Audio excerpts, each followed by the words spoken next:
Good evening and welcome to Astro Mingle with your host, Sensei Christopher.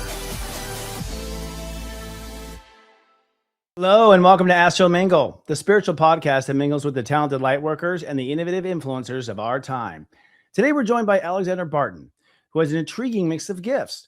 She's an energy healer, an astrocartographer who helps people shift their energy field so they can heal, expand, and feel more in the flow of their lives. She's also a pranic healing and light frequency channel, and she helps to recalibrate people's chakras and help them discover their divine willpower, she puts it. As a result of her work, she loves seeing her clients often experience better health, more clarity, greater prosperity, and a stronger sense that they're consciously shaping their own reality. At the heart of her work is the idea that each of us is source, its fact, is source in human form, with the ability to heal from within and create our own versions of heaven on earth. I can't agree more. Please welcome Step 10 Capricorn, Alexandra Barton. Hey. It's nice to meet you officially on camera while we're recording.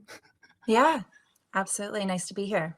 Welcome. How did you, I was curious, how did you find Sarah's Story, find me? Did you watch my work on YouTube? Like, how did you originally be acquainted with us? Yeah, so I found you in, I think it was around 2014, where a friend, Oh, wow. Yeah, it was a long time ago. A friend of mine was listening to your channel. I'm not sure. I think it was on the web and the YouTube at the time. Yeah, totally. It was Joy Garden. Namaste today. Yeah. Yeah. Soul Garden. Oh, you're way back in Soul Garden Yes, days. Okay. Yeah. Soul All right. Garden. Wow. Yeah. Okay. That's amazing. I'm just curious because I think it seems to have been threaded and faded into it, into us. Since a lot of people have. And so they often begin back then. You yourself have so many roles, and you're a guide to frequency, a master of conscious creation. What exactly does your work entail? Can you put it in a light work envelope for us? Absolutely. Yeah. So basically in the energy work, I go into the subtle energy bodies and I, in essence, sort of realign the system and clear out distortions and bring greater resonance to the field of a person's physical, mental, and energetic system. And so I clear blockages in the chakras. I, in essence, shift the frequencies that are really creating their physical reality. And as a result, when we shift at the place where reality is in essence created, major changes can happen. So physical ailments can go away, emotional issues disappear, even financial changes, relationship changes. And I, in essence, I guess the best way to characterize it is I channel light frequencies. So if, in deep meditation, sometimes people will see colors, see violet and gold and swirling around. And so it's kind of like that, those kinds of frequencies that I channel through my system and basically shift the underlying blueprint of what matter is being created from. So if I can step in, it sounds like to me, and this has been a theory I've always had too as well, you're step 10, first of all. So you naturally understand manifestation and materialization by nature of step 10. Tauruses also would naturally have that sort of understanding, whether they can articulate like you or an influence like you or not. And so it seems like just like the spirits in the body, there's like a contact point where the spiritual energy meets the physical energy, the metaphysical.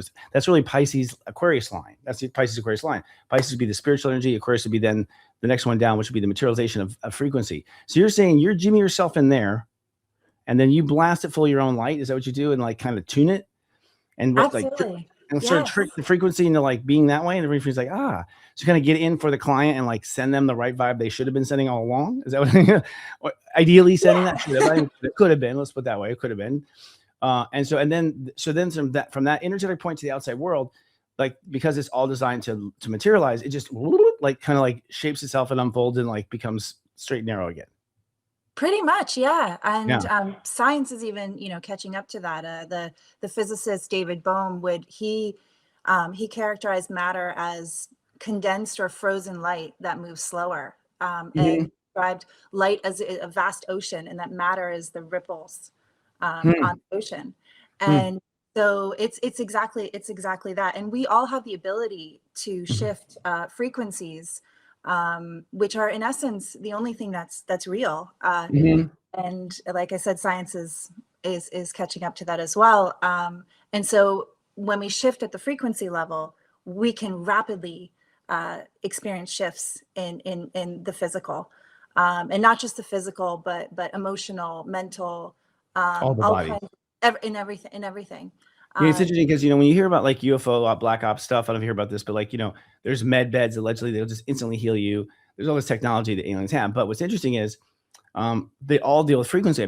I've told. Like, so med bed is like changing your frequency. And there's been men who've like created devices that can read the frequency and can heal you. They've been taken away, disappeared, disappeared, that kind of thing. But again, it seems to be frequency. So it seems like frequency energy is going to be the next thing. It really does. And you're telepathically one step ahead of that. That's pretty exciting. How did you discover this ability, by the way? Were you just playing with squirrels or something? Like, what did you do? Oh gosh, that's a great question. So I've always been spiritual. I was, I meditated. My parents had me meditating as a toddler, and wow, really? That's freaking me out. Yeah, she's on low pose at like age 2. You're like, what is she doing? Yeah. Well, we were kind of forced to, because my father had he had zazen and group meditation sessions. Oh wow! To learn how to sit and be quiet and meditate. And so spirituality was always a part of my life. But I actually came from the tech world, and it's a long journey, which I'm sure we'll get to.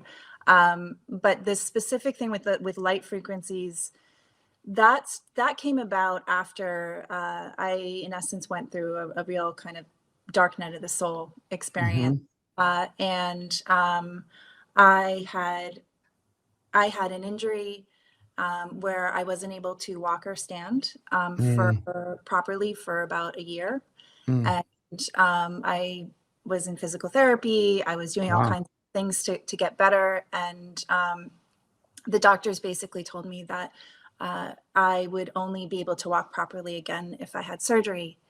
And in that moment, it was actually a very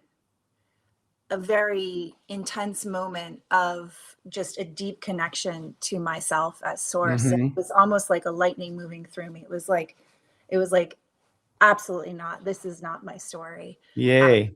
Yeah. And it was this powerful, it was almost like circuits connecting. And I was just absolutely clear that I was going to walk again, and I wasn't going to have surgery. My father had back surgery and was disabled from that. And so it was just a huge shift. And within just a couple days, I was intuitively led to a healer who, believe it or not, over the phone, he had a 2-hour session where he basically went in and he shifted, as he described it, the blueprint of what my body was built on. And he described my injuries and everything. And he said that within 6 weeks, I would be able to walk and stand just fine again. Yeah. And so literally, I stopped all my treatment. The next day after the call, I was able to stand up and twirl around, which was a really big deal at the time. And then within 6 weeks, I was walking and standing again. And that was one of the things that had shifted me into energy healing. Do you remember how old you were? Do you remember how old you were? At that time, yeah. I'm just curious. Oh, yeah. So at that time, I was, let's see, when the injury occurred, I was 40. Oh, interesting. Okay. Because there's different benchmarks when people come into their power. Center return is one of them. 40 is another one. 40 is all you're on. So it's like innovate. Yeah. It's interesting because I hear a lot. I myself also came into those. I think, first of all, that injury is a past life recreation where you had been injured and probably it feels like you never walked again. Okay. So I think in that life, you willed upon it the ability to heal yourself and believed it, but couldn't make it happen. Like, I think you started that process then. And I feel like what you had that moment with the doctor giving you a self-limited belief that you'll need the medical system for the rest of your life was that you're like, oh, hell no, I've been here before, like a past life memory opened. And I think it activated the memory that you came here to like She-Ra this stuff and like show us all how it's done. Yeah. Really powerful. And I hear that a lot often too. And quite often the doctor is what gives that ultimatum. You'll never walk again. Oh, well, like that's what like brings people in. I'm curious, like, you said you didn't exercise, and I love to hear about this. And I like your term where you said, to help people feel the difference between creating and uncreating, which is basically a thought form you're saying that. And how do you do that? Because I think that's where people are absolutely trapped. Their mind is constantly deconstructing everything they build all the time by nature of TV, film, parents, just we take on that negative talk and we end up talking ourselves out of everything. Is that what you're referring to? What have you created here with Uncreating? Yeah. So if you don't mind, I would love to describe what a thought form is. Yes, let's do it. Dive into the People may basics. not. Yeah. Yeah. So basically, when we look at the our energy body, it's kind of like a garden in essence, where we have all of these things that we've created, and they're basically, so a thought form it's kind of like a little packet or program that runs. And it's a packet of, let's say, thoughts and emotions and our beliefs. And so they can be negative, they can be positive. It really is, we have free will, so we can create whatever we want. And so we are constantly creating these little programs with our thoughts. And they're, in essence, seeds that we plant in our garden, our field. And then every time we pay attention to them and focus on each thought or these limiting beliefs, we're in essence fertilizing them. And so they take up more real estate in our garden. And because many of us aren't aware of our creative abilities and that we are creating all the time, we never actually go in and weed the garden and plant the seeds that we want and consciously cultivate a field that creates what we desire to experience. So, and when I'm doing healing, we can see these thought forms in the chakras, and when they're in the negative ones that we've planted, they can grow and prevent the chakras, which are energy centers, from working properly, and that's where illness sets in because they basically kind of strangle the system.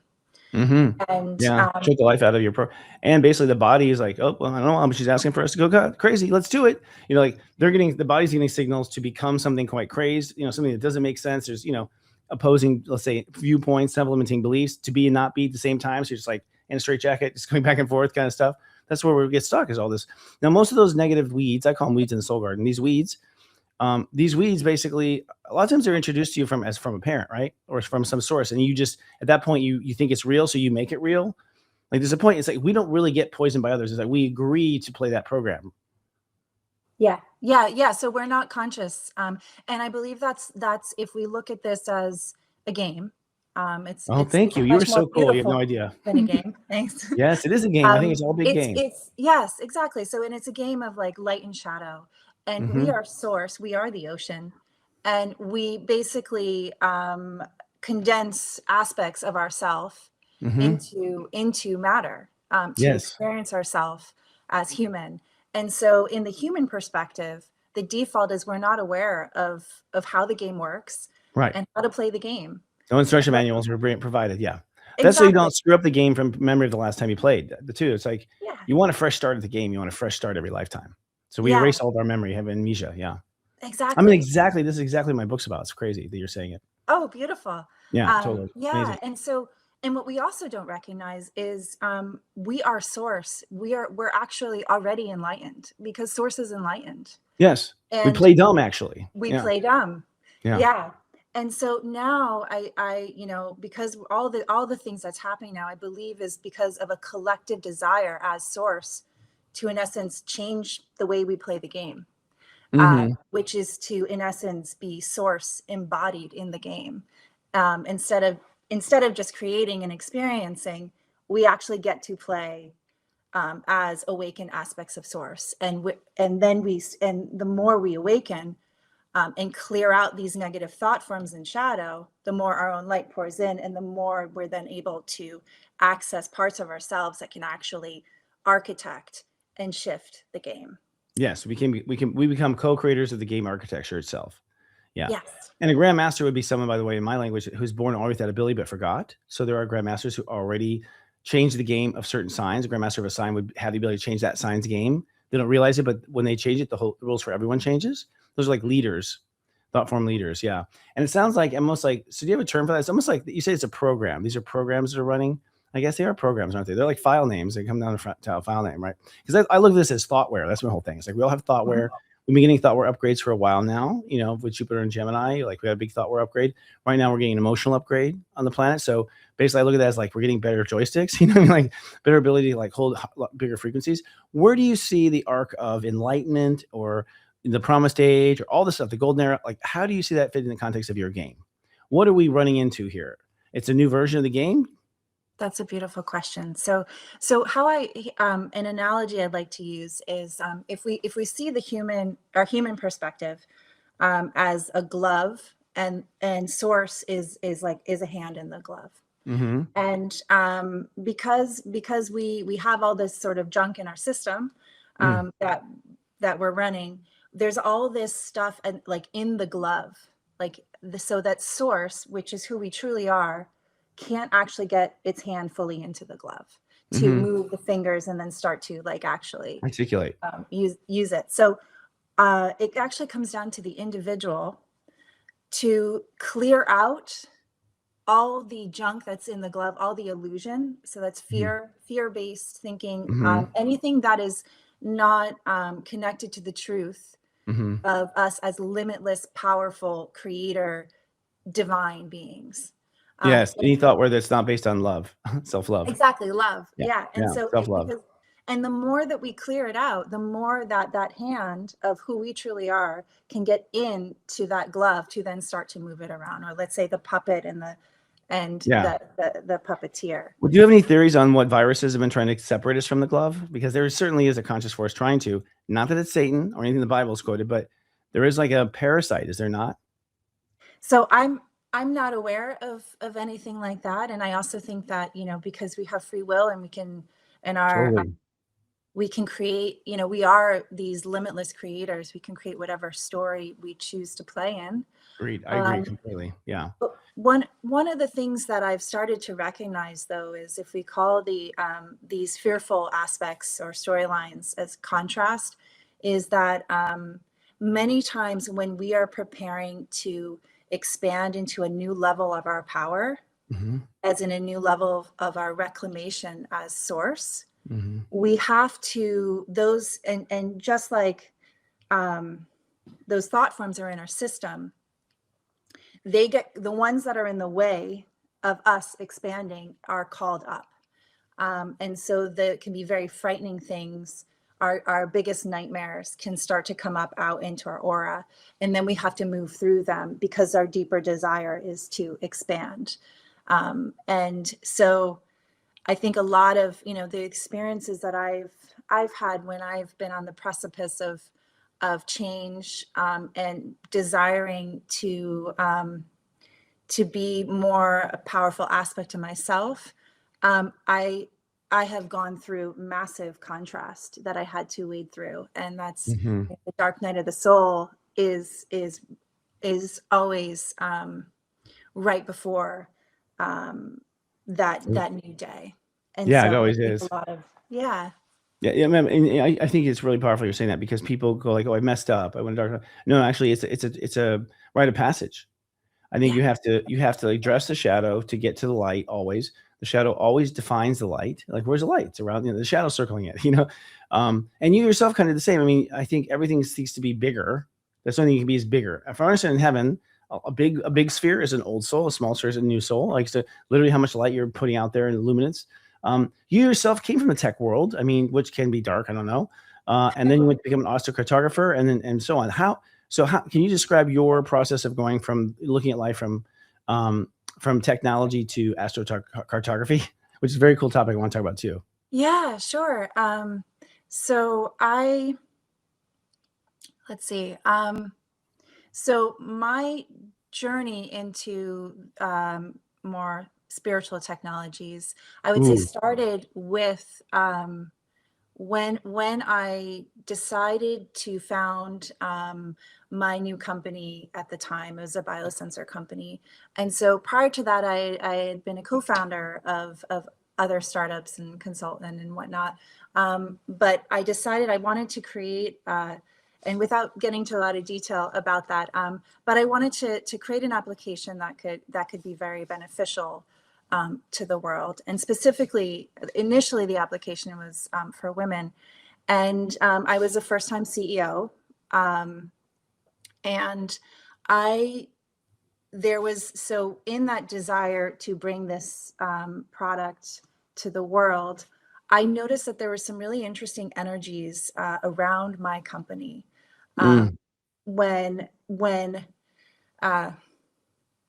Whenever I would face a situation that really frightened me, in terms of making really tough decisions, despite pressure from somebody else who maybe had a different agenda or whatnot, and I really had to start facing my fears and find courage to make the right call and especially listen to my heart. I noticed that on the other side of that, it was like it was usually within 24 hours. Each time I would face something like that, something major would unlock for my so yeah, and that came down to breakthroughs with the technology, with certain investors or partners. It was really in my face, and I couldn't ignore this connection between our own inner state and what was showing up, and also within this company, and that all is consciousness, and companies are also consciousness because they're held by the creator. They're like that's a thought form itself. Disney, for instance, is a mega thought form. Let's say, I'm curious, do you see them still like feeding that from heaven, or does it just like live off on Earth and Mother Gaia keep it alive? Like, but the thought form of Disney is alive. You can feel it. It's alive. You can feel the thought form of Tesla's alive. You can feel these people who've done great works. Their work seems to live on in the conscious of us, and your company will as well, right? I mean, yeah, well, it's the greater field, and we have our sort of, as a human, our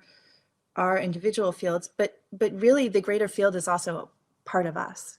And so there are, and that's part of our desire to experience oneness, is because we know that we each other are one. We are within the same field, and so is the collective. And these are just programs. If you think about thought forms, they're also the more people think about it, about these companies, or really anything. You can say companies, or you can also think about imaginary characters like spiritual Lucifer. figures. Yeah, I was gonna say, like, I think Lucifer and that stuff is all human made. I don't believe, personally. Not that I want to get into a Bible study here, but I just don't believe.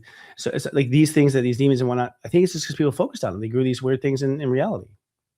Right, and it's really important for us to recognize that when we think of something.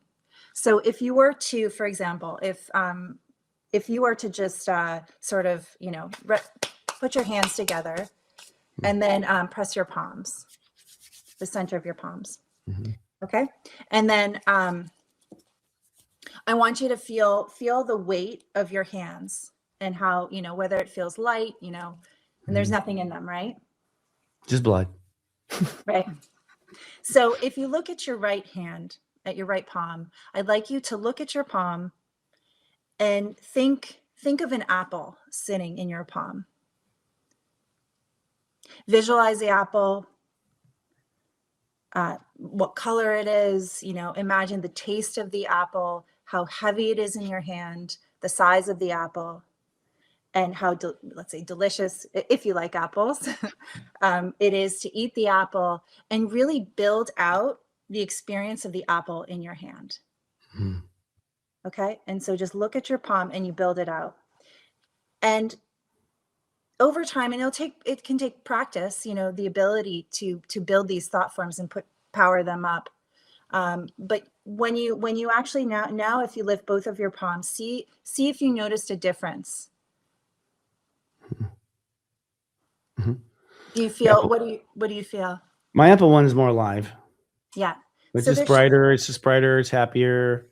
It's glowing. It's like the emotive experiments with water. Like my left hand is like dying right now.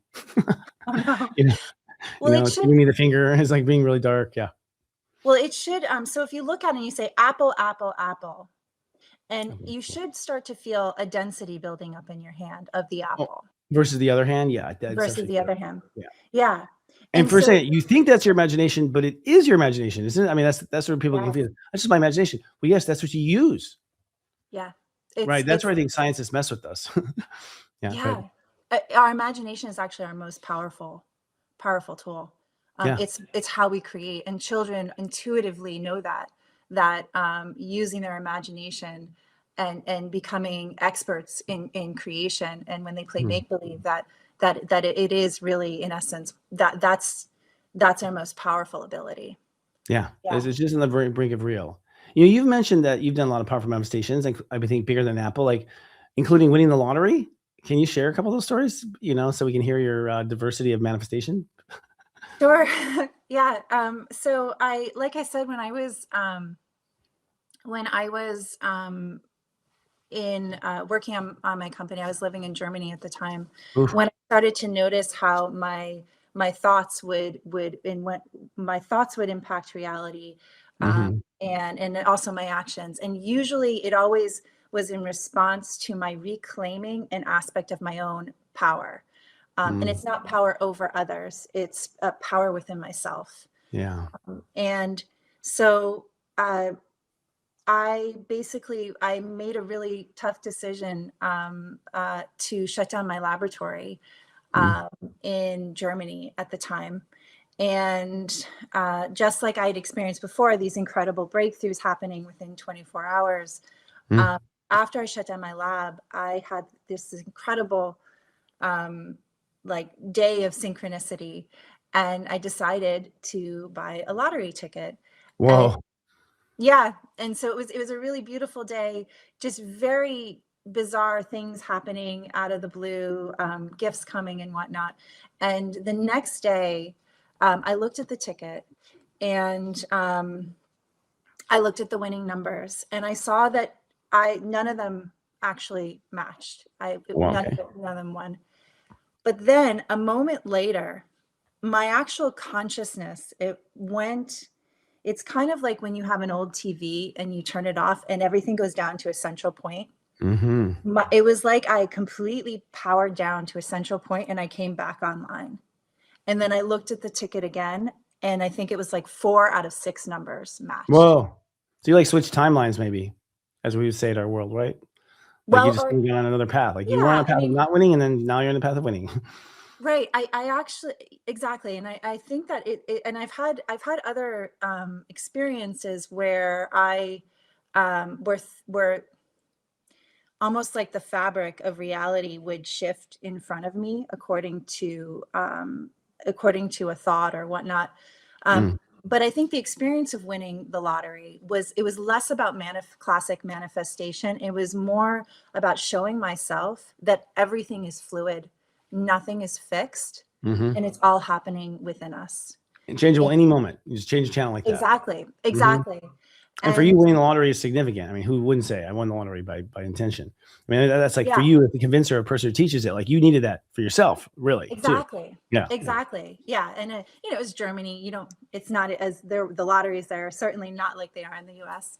Oh, really? Um, but it was, yeah. And, but the experience of witnessing the fabric of reality Mm. respond based on my own internal frequency was really powerful. And so I've had several other experiences where, let's say um, I borrowed my mother's brooch and for a jacket, and I had the thought, wouldn't it be nice if there were another one of these?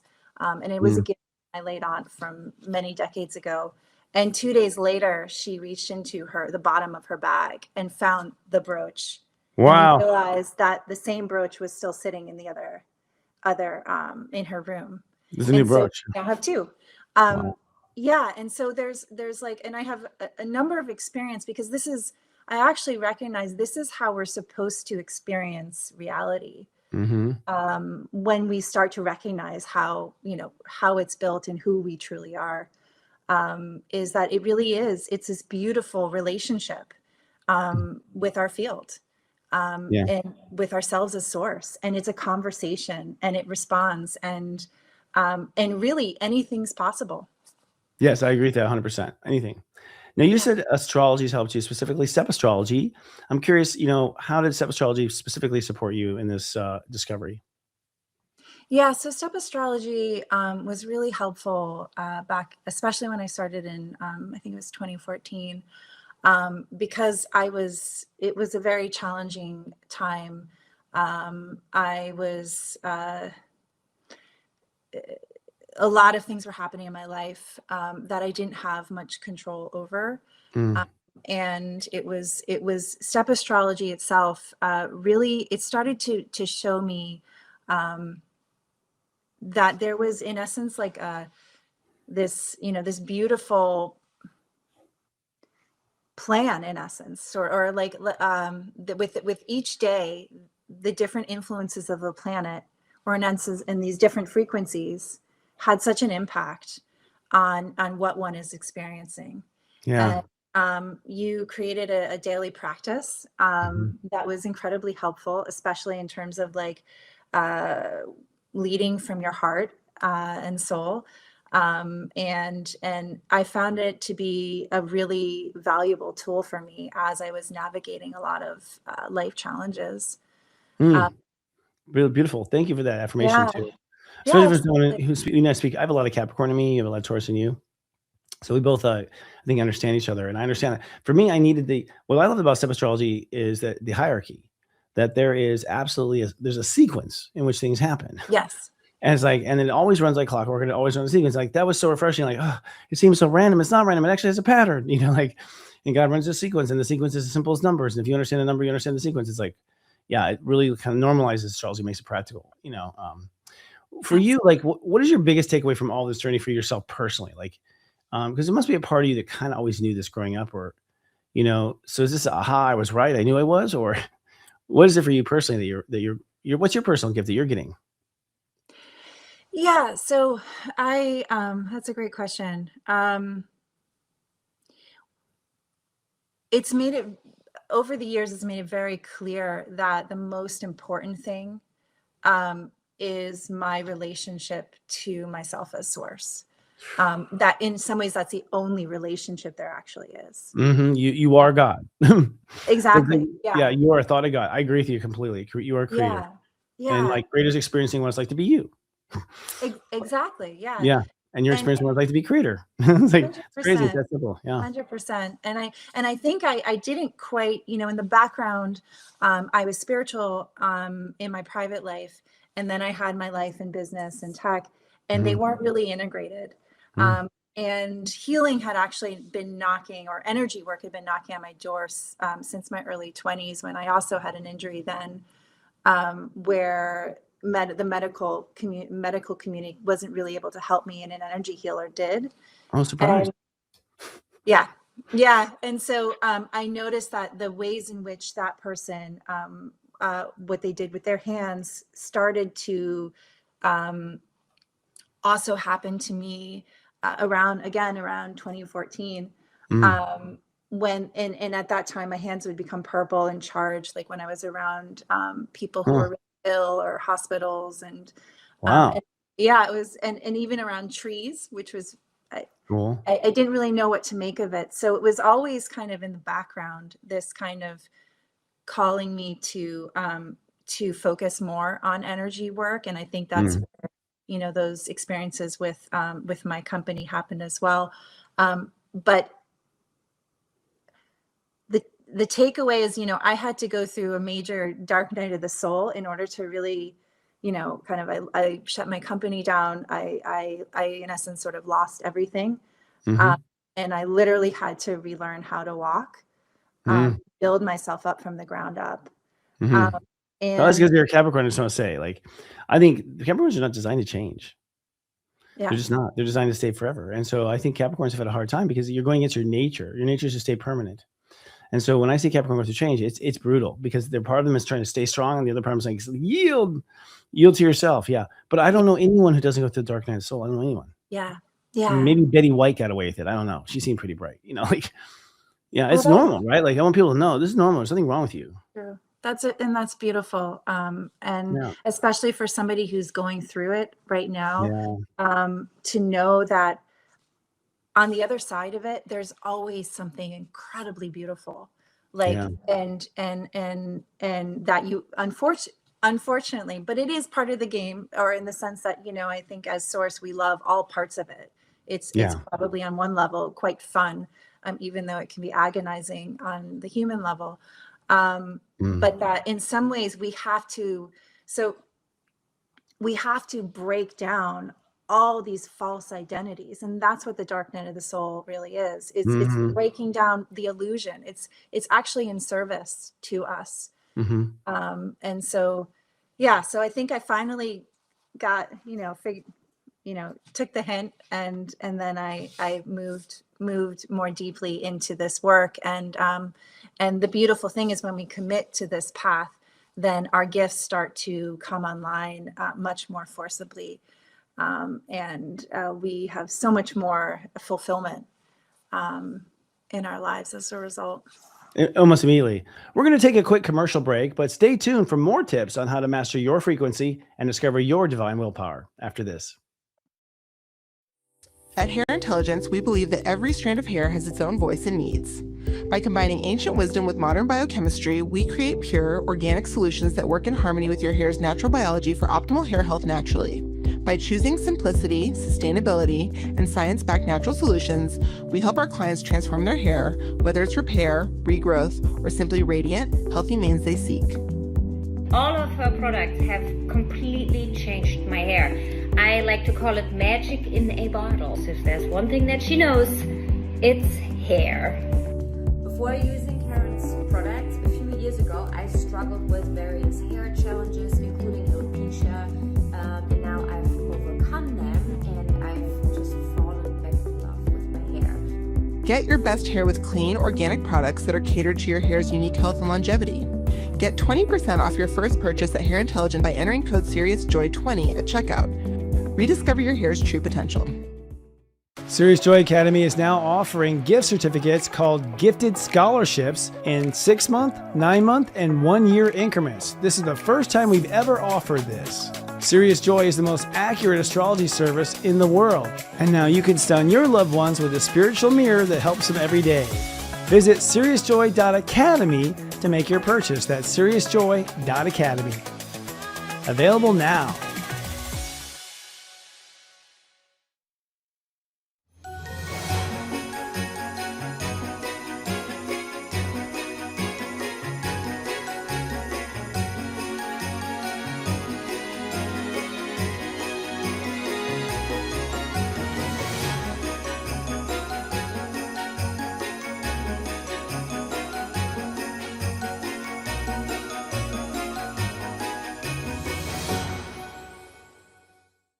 We're here with energy healer Alexandra Barton. She's a Serious Joy viewer who blends step astrology, pranic healing, and astrocartography to help people align their energy and create their own versions of heaven on earth. So this kind of begs the question, what exactly is pranic healing? So pranic healing was developed by Grandmaster Choa Kok Sui in the 80s. And it's based on ancient healing techniques that weren't previously available to the general public. And the premises is using prana, color prana, to, in essence, go into the subtle energy body and the chakras to cleanse the system and then to energize it. And a key difference to other modalities like Reiki, for example, where they focus on energization, pranic healing, a lot of the work is actually on cleaning, because when we remove these distortions, naturally things return to flow, and then energizing that we're not, in essence, to go back to the garden analogy, we're not fertilizing both the negative and the positive programs. We've, in essence, weeded the garden first before we kind of pack in higher vibrational frequencies to or this prana. Yeah. So before throwing on the Miracle Grow, literally, Exactly. Weed your garden so you don't grow those miracles, those weeds into miracles. Yeah. Yeah. So how does one start to master their own frequency? Where does this person begin? Because to some people, it just seems invisible and impossible, but it's practical. Where is it? Yeah, so that's a great question. First, we have to start to understand that underlying everything is frequency, and we have to build that muscle. So if we can start to notice where frequency can express itself. So I think things like astrology is actually really great when we start to learn astrology and we start to understand that there are these planetary influences are in essence frequencies impacting us. And then of course with the step system with these varying sort of more kind of these micro level variations in frequencies with the degrees is very helpful. And then, then you can move into astrocartography, for example, when you start to look at the global map and you see all these possibilities that are available to you in different frequencies, different experiences that you can activate, where astrocartography is in essence, if you were to lay your natal chart in essence on the entire globe. If you were born in different places, you would experience different influences of the planets, so different frequencies. So you can actually go to different parts of the world and enhance certain parts of your story. Totally true. Yeah, and I've lived it after I learned astrocartography much later than I started astrology, and I moved to Denver, and where I felt very safe and very calm. And later found out that was my Pluto line. And then I moved to Austin, Texas, right at age 49, right before my Chiron return. That was my Chiron line. So I found that I've subconsciously been drawn to these ley lines myself all this time. It's fascinating stuff. How do you help people in that regard? Do you like plan vacations? Is that like, what does one do with the astrocartographer? Or just explain why you're in hell when you're living in, Kansas? I mean, how's that go for a session? Yeah, so astrocartography can be used for, if you're planning a vacation, if you're planning a move, if you want to activate other stories in your life, you want to focus on your spirituality or go to a place that can give you a professional boost or find love or whatnot. But you're right in that we are intuitively led to the places that are right for us. When we look like retrospectively at the places that we were significant in our lives. But what we first do is we look at the natal chart to get a sense of the story that you've chosen to experience in this lifetime. What kind of challenges, what kind of experiences, what kind of identity you wanted to embody and play with. And that then, that then informs which lines are the most supportive or perhaps the most challenging for you. And it actually isn't the same for everyone. So it's not like there's one line that's bad that everybody should avoid. And also challenges are not necessarily negative, and they can play out in your life in different ways. And also the degree of the challenge, the step in the step system also helps to really inform the flavor of the experience. So if we were to go to a 22 degree, let's say if you move to Barcelona, you become a 22 degree Aries. So breakdown, breakthrough experience and whatnot. That might be a very different experience than moving somewhere where you're a 6 degree Aries in terms of your relocation. But astrocartography, what it does is it allows us to now, instead of just sort of passively experiencing, okay, this is my fixed natal chart, this is what I was born with and I have to live with, we then get to start to curate the frequencies that are in our lives and our experience. So when you said mastering your frequency, it's important to first notice that there are, the frequencies of how they impact you, but then to start to take control or to take the wheel and then start to play and shift what frequencies are in your field. Yeah, I think a good way to start with that is to just start paying attention to how you feel at the breakfast in that restaurant, and how you feel at that nightclub, and how you feel at that person's house, and just start to map your energy in different little micro frequencies, and you start to become very hyper aware of the the subtlety, because it's very, very subtle. I would say when you're reading a frequency, it's very subtle. You wonder if you're making it up, and you kind of are, but it's the way information translates. You also mentioned divine willpower. What do you mean by divine willpower? Yeah, so divine willpower, for example, when I mentioned, when I decided that not being able to really walk was not my story, that was an aspect of my own divine willpower, just like, landing in my system. Yeah. And divine willpower is we all have it, but it becomes, it's when we're making decisions from a higher part of ourselves. hmm And thus we're actually able to do more and shift the field more. hmm And so the more that we can clear out the clutter that is causing us to make decisions and actions in a certain place, the more we can start to direct what actually happens. hmm And there's something that we've been conditioned to think that we don't have the right to decide that it's outside of ourselves. It's God gets to decide what is going to happen next. It's the will of God. When we start to recognize that we are an aspect of God, and we do have that power, we then are able to elevate our perspective so we can access that power. And so the difference is, even in healing modalities, so if I'm trying to shift something in the energy field that's not really moving, when I access through my connection to source, you can reaffirm that you are the soul, that you are source. Then I can then more energy flows through me, so I can move things that seem almost impossible to move. You're more So potent.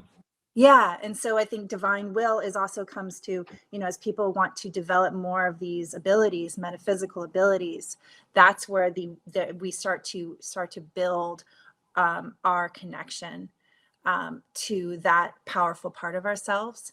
And then it's also just, it's part of actually a triangle. There's divine love, divine power, and divine intelligence, and they work together.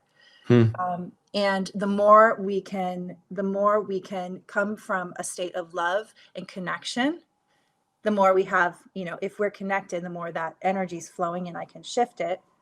And then of course, move that power through to shift. And the more divine intelligence is, the more I recognize that I am source.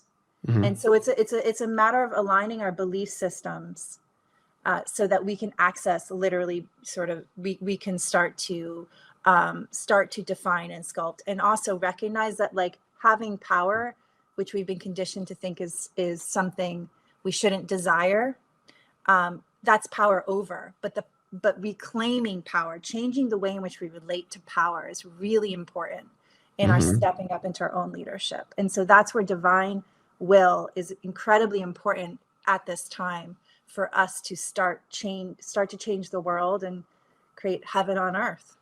Indeed. And I would define myself, from my perspective, divine power is basically what God was wanting all along. So you get paid extra. It's like, you want to play ball with God? You need a little extra help, a little extra power there, because you're right in alignment with source itself. The more you align in source, the more you will. Yeah. What are some signs that you are not in divine willpower?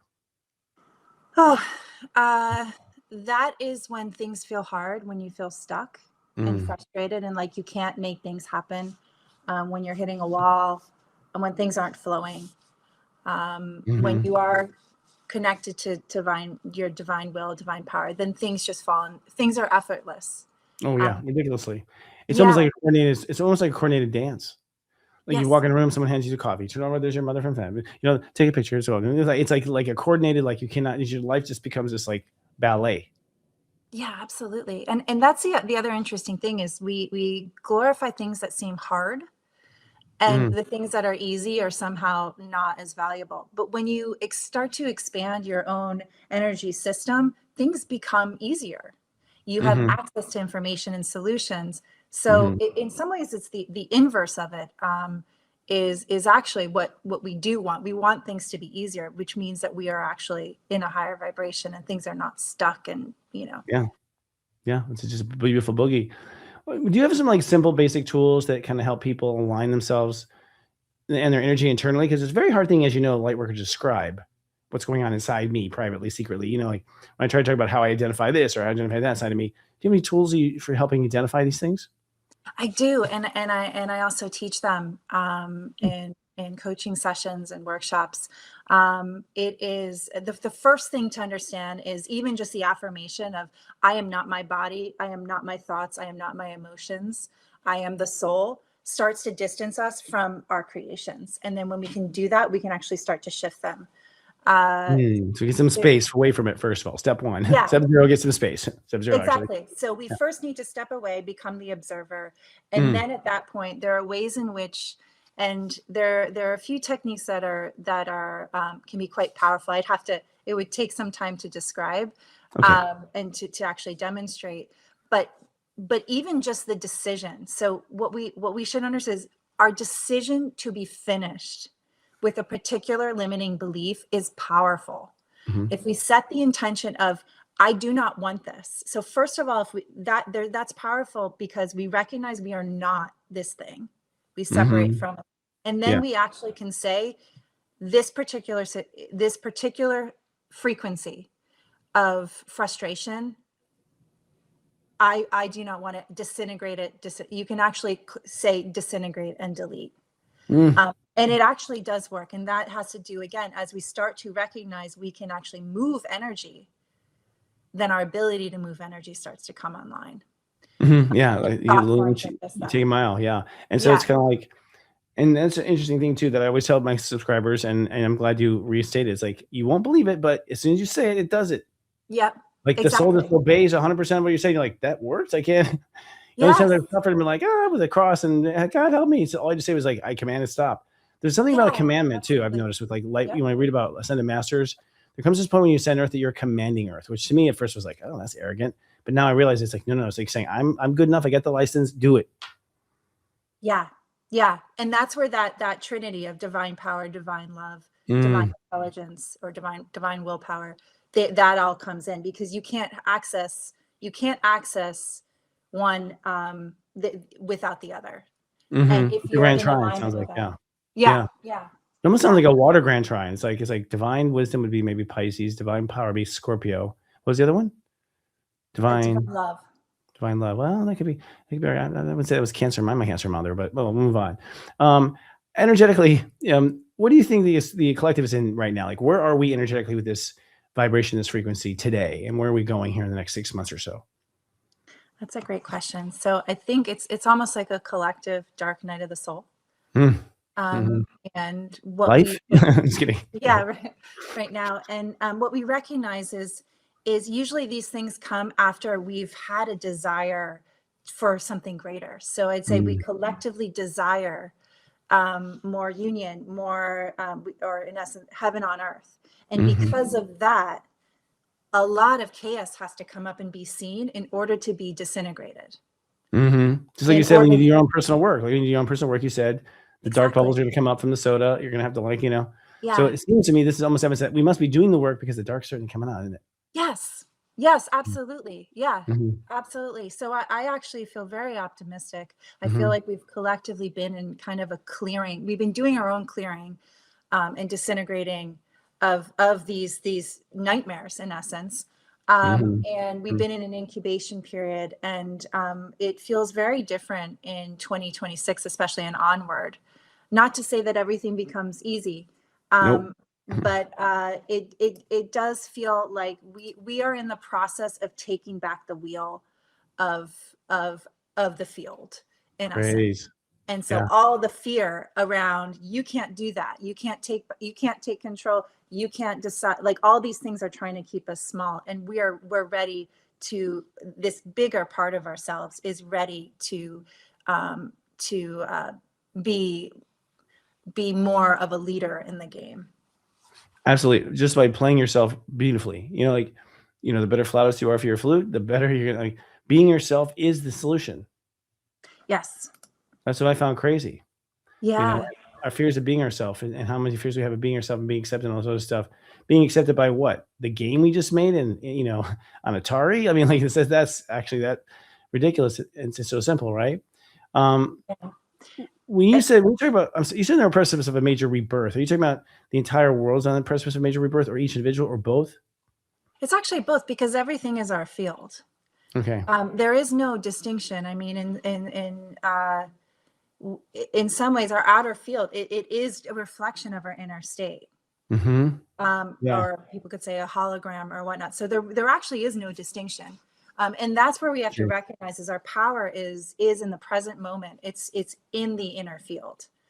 And the reason why I've actually been seeing, I would say, beyond that, collectively, I've been seeing a difference in, even when I'm doing work, there's a different quality of light that seems to be coming in when I'm doing the energy work. And it's no longer about, you hurt your knee and you want to get your knee, you want to get back to a baseline. A lot of the work that I've been doing now is actually, it's almost like it's upgrading the system. It's like the chakras themselves are wanting to have a different purpose. Different color right here. I heard they're turning colors. Have you seen it? Witnessed that? Yeah. So color is definitely a part of, and different light frequencies have different purposes. One of the things that I've been seeing is, it's more like I've been seeing a lot of this sort of really hot diamond light is coming through. But an example is like the solar plexus, which has been traditionally a place where it's kind of like where all our garbage sits, our emotional, our upsets, our frustration, our anger, a lot of stuff, our anxiety. And so in the past, it was a lot of it about was clearing and cleaning it out. Now I'm actually seeing that the light body, it's almost like the solar plexus is ready for a completely different purpose. It's almost like an inner sun. It is. So yeah. And so it's step 2 and step 5 together, in my opinion. So beautiful. Thoughts and feelings merged to that 7 conclusion. So it's like once you've cleared out your trauma, that's your fuel, right? Your thoughts. I mean, the thought would be the thought body. The feelings would be the like magnetic push. So to me, it's like it's a generator. Yes. And that's so exciting, because it's like people who haven't even done a lot of spiritual work, like it's, I work on them, and then it's like it's these big expansions and upgrades of the whole system is wanting to happen. And then we have like really big changes in our life. So it's not just these small changes of, like I said, your knee is okay now and you go back to what's happening, but it's like really incredible upgrades and up leveling of our systems are happening right now. So excited. So there's a dark period coming, it seems like. Although I look into it, I just see nothing but joy in Disneyland, I swear to God. But they keep telling me they're still dark. And I think it's because a lot of us are choosing the path of just like, I've decided I'm just going to have joy now. That's it. I really don't need anything other dark stuff, I don't think, to learn anymore. I get it. For those who are still stuck on or whatever, they're like on that headline after headline of the president or whatever. How do you navigate? How do you stay grounded? How do you get through that period of, that first period, let's say the beginning period of it? Yeah. I think first is, your nervous system. You want to create a sense of safety within yourself. So whatever that is that you have, that brings you back to safety, whether it's yoga or breath work or whatnot, that's really important, because from there, the goal is we have to first take back control from these programs we've in essence created. And so we first want to get into a more of a neutral state, so we can then get access to our higher thinking. And then another part of it, I think, is really helpful for me in the beginning was whenever I would have experiences and like these, sort of little breadcrumbs of my higher self trying to show me that there's more, I started to write them down. And I think it's really important to have a body of evidence of these experiences, because when you're in a dark place, it can be really hard to remind yourself that there's more out there than just what's in front of you, and that you actually are more in control. So creating a body of evidence of all these wild, whatever it is, little synchronicities, big things, small things, whatever it is really important. And like I said before, building the muscle of being able to work with frequency, because the universe speaks frequency.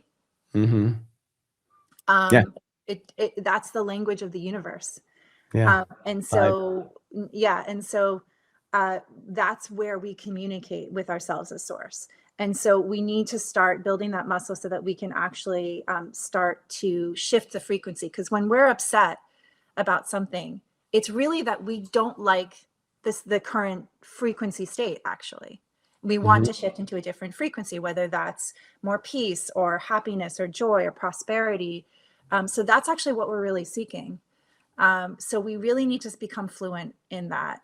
And different ways, I think something like pranic healing or another modality is really wonderful, because you can actually start to have experiential practice in moving frequency. In practices like disintegrating thought forms, if you were to even just to put up in your mind like a blackboard, and you can write those thoughts on there and erase them. You can do that, and that's actually a really powerful technique. Start to recognize how powerful you are, and then watch and see how that power starts to come online more, and you start to get more evidence of it. Wow, this is deep stuff, and it's good, and it goes right along the system with what we teach here. Where can listeners go to connect with what you and learn about more what you do? Where can we go? Yeah, so they can go to my website at heavenrooted.org. And I'm offering 2 workshops in the new year, one on frequency mastery, and then also another one on intro to astrocartography. I also do one-on-one sessions and coaching for both healing and astrocartography. And I'm also going to be doing free monthly healing clinics as well. So Wow. so you can go to my website, or I'm also on Instagram at heavenrooted as well. That's amazing. And I'm amazed. I'm sure we're gonna have a lot to talk about. I'd like to come back maybe next year, have you come back and we talk about like how my light and your light mix, like relationship stuff. I'm curious about how this works to the next level of when, we're 2 lighthouses of disco color finding each other in the night or whatever. You know what I mean? Like, I'm curious about that. I think there's a lot to explore in this. This is an amazing, fun topic. And thank you for coming here and shining and blinking with us. It's been wonderful. Thank you so much for having me. Really appreciate it. Have a great New Year's, and we'll see you next year.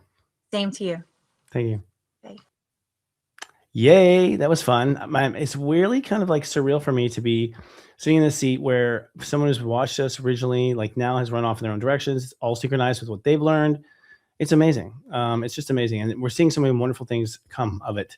Really for serious joy, for me, 20 years in January of being on the air and seeing this generation of people who agreed and followed their own path, and holy shit, it all fits together. It's just amazing. It's really amazing. And we're so grateful for you. Always come down to the mothership, SiriusJoy.com. We have more and more coming down there. Register to be a free registered user at SiriusJoy.com, and you'll find little things opening up in our programming down there. That's some of the tips and tricks we have coming around the corner. We hope you have a wonderful weekend. You live in your heart, and that you always live, love, and be. And one last thing, I don't know if we mentioned it yet. We can cut this out. We are moving this show to Sundays. That's right. We think it's going to be much more better on Sundays to watch us than rush hour on Fridays. So we'll have more about that. Watch our postings and follow us on any of our social media. Until next time, we love you. Live, love, be. Serious joy, joy.